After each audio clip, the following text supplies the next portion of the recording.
Hi hello నమస్తే welcome to our channel. నేను మీ చార్మి. డైరెక్టర్గా స్టార్ట్ అయ్యి ఆయన కెరియర్ మాత్రం యాక్టర్గా కంటిన్యూ అవుతుంది. యాక్టరే కాకుండా ది మోస్ట్ ఫేమస్ విలన్గా కూడా ఆయన పేరైతే వినిపిస్తుంది. అది మరెవరో కాదు, ఎస్జే సూర్య.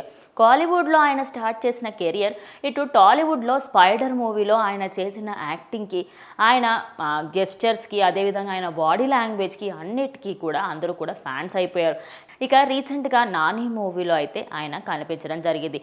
సరిపోదా శనివారం మూవీలో ఆయన అటు విలన్ రోల్లో అయితే నానికి ధీటుగా చేశారు అనుకోవచ్చు. ఇక ఒకానొక టైంలో ప్రకాష్ రాజ్ అయితే ప్రతి విలన్ క్యారెక్టర్ ఏది ఉన్నా సరే ప్రకాష్ రాజ్ పేరే ఎక్కువగా వినిపించేది.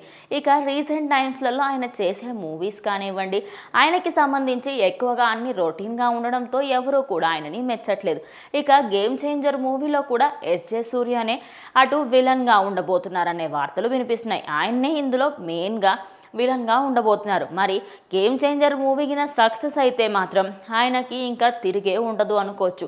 ఇక సినీ ఇండస్ట్రీలో ఇంకో విలన్ క్యారెక్టర్ చేయడానికి ఇంకో మంచి యాక్టర్ తోడికాడు అనుకోవచ్చు. అదేవిధంగా ఇటు ఆయన డైరెక్టర్గా స్టార్ట్ చేసిన ఆయన కెరియర్ చూసుకున్నప్పటికీ కూడా ప్రతి సినిమాలో కూడా ఆయన క్యారెక్టర్ని ఎలా ఎలివేట్ చేసుకోవాలి, ఇప్పుడు ఒక హీరోని మనం డామినేట్ చేయాలంటే విలన్ ఇంకా పవర్ఫుల్గా ఉండాలి, కాబట్టి ఆయన విలన్కి ఎగ్జాక్ట్గా సరిపోయాడు అనుకోవచ్చు. ఇక స్పైడర్ మూవీ చూసిన వాళ్ళందరికైతే ఆయన మనసులో ఉండిపోయాడు అనుకోవచ్చు. మరి ఇప్పుడు రామ్ చరణ్తో పాటు ఆయన ఫైట్ సీన్స్ ఎలా ఉండబోతున్నాయి ఏంటి అనేది మూవీ వచ్చినప్పుడు అయితే వెయిట్ చేసి చూడాలి.